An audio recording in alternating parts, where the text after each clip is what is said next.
আসসালামু আলাইকুম ভিউয়ার্স, আমি রাহাতুল আপনাদের সাথে আছি সায়েন্টিস্ট চ্যানেলে। আমি অনেকদিন যাবৎ আমার চ্যানেলে ভিডিও আপলোড করি নাই, কিন্তু কিছু বন্ধুর অনুরোধে আবারও ভিডিও আপলোড করছি। আশা করি আপনারা সায়েন্টিস্ট চ্যানেল এর সাথেই থাকবেন।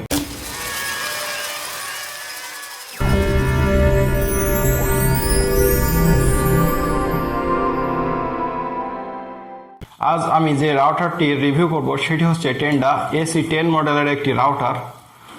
এটি বাজারে নতুন আসছে ac10 ভার্সন 4, আর আজকে ভার্সন 4 এর একটি রিভিউ হবে পূর্ণাঙ্গ। তো চলুন আনবক্সিং করা যাক।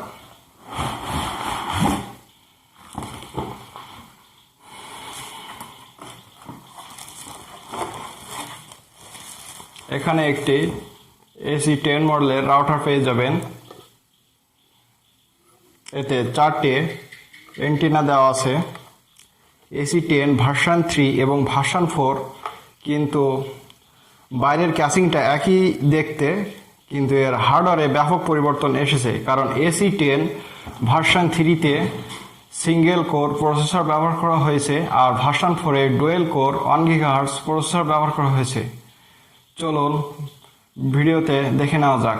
রাউটারটিতে পেয়ে যাবেন দুটি 5 GHz এর অ্যান্টেনা, এটি এবং এটি 5 GHz এর অ্যান্টেনা, এবং এটি এবং এটি 2.4 GHz এর অ্যান্টেনা। রাউটারের বক্সের ভিতরে এগুলো পেয়ে যাবেন। রাউটারের বক্সে মূলত থাকবে একটি রাউটার, ফুল গিগাবাইট ইথারনেট কেবল এবং একটি পাওয়ার অ্যাডাপ্টার। অ্যাডাপ্টারটি মূলত 12 ভোল্ট 1 অ্যাম্পিয়ার এর। কানেক্টর হিসেবে দেওয়া থাকবে ড্রাম কানেক্টর, একটি অন পোর্ট, 3টি ল্যান পোর্ট। 3 নাম্বার ল্যান পোর্টটি IPTV সাপোর্টেড, আর আছে একটি WPS/ রিসেট বাটন। এই বাটনটি 8 সেকেন্ড চেপে ধরলে রাউটারটি রিসেট হবে। রাউটারটি MIMO সাপোর্টেড। 5 GHz এ আছে 2x2 MIMO, 2.4 GHz এ আছে 2x2 MIMO। ফার্মওয়্যার গতানুগতিক টেন্ডা এর অন্য সকল রাউটারের মতো আছে router mode, access point mode, WISP mode, range extender mode. এবার আসি এর হার্ডওয়্যার সেকশনে। রাউটারটি ডিসঅ্যাসেম্বল করার পর প্রথমে যেটি চোখে পড়বে তা হলো এর সার্কিট, এবং সার্কিটের দুই ধারে বড় বড় হিটসিঙ্ক। হিটসিঙ্ক খুললে যেটি নজর কাড়বে সেটি হলো এর ডুয়েল কোর 1 GHz 12 থ্রেড এর প্রসেসর। আমরা এখন কোন যুগে বাস করছি ভাই, রাউটারেও 12 থ্রেড প্রসেসর ব্যবহার করা হচ্ছে এখন।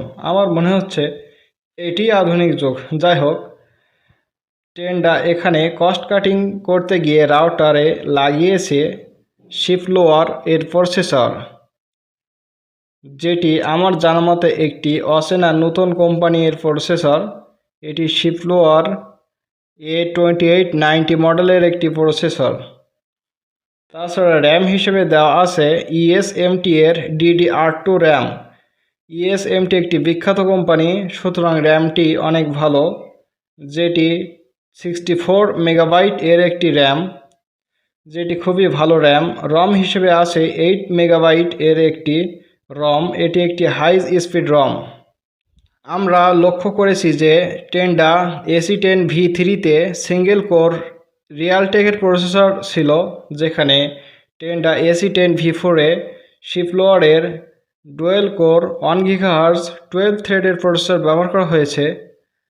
এখন যাওয়া যাক এর পারফরমেন্সের দিকে। রাউটারটি প্রায় 2500 থেকে 3000 স্কোয়ার ফিট পর্যন্ত এরিয়া কভার করতে সক্ষম। এতে আগের ভার্সন এর তুলনায় অনেক শক্তিশালী অল পেনিট্রেশন দেওয়া হয়েছে। এটি ছিল টেন্ডা ac10 ভার্সন 4 এর একটি পূর্ণাঙ্গ রিভিউ। ভিডিওটি পছন্দ হলে একটি লাইক দিবেন, আর কোনো জিজ্ঞাসা থাকলে কমেন্ট বক্সে কমেন্ট করতে পারেন। আজকে এ পর্যন্তই।